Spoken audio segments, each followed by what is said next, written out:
в самом центре крымской столицы на улице Пушкина обрушилась часть здания Крымской государственной филармонии. Сначала обвалилась часть стены двухэтажного здания, но вскоре стена рухнула полностью. К счастью, во время обвала никто не пострадал. На месте работают сотрудники Следственного комитета и МЧС.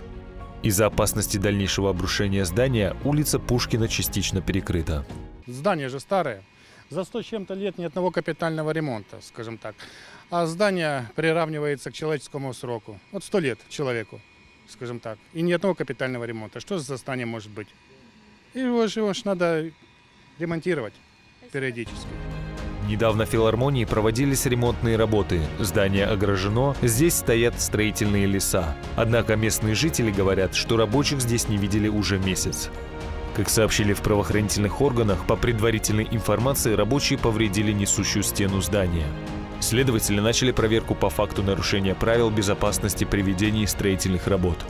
В свою очередь, прокуратура проверит, как исполнялись требования законодательства об охране объектов культурного наследия подрядной организации, которая занималась ремонтом здания филармонии, а также даст оценку деятельности Министерства культуры Крыма. Это здание в центре крымской столицы является объектом культурного наследия. Его построили в 1871 году. Здесь размещалась городская дума и управа Симферополя.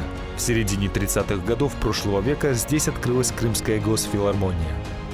В здании также размещаются магазины, центральная городская библиотека и подростковая поликлиника.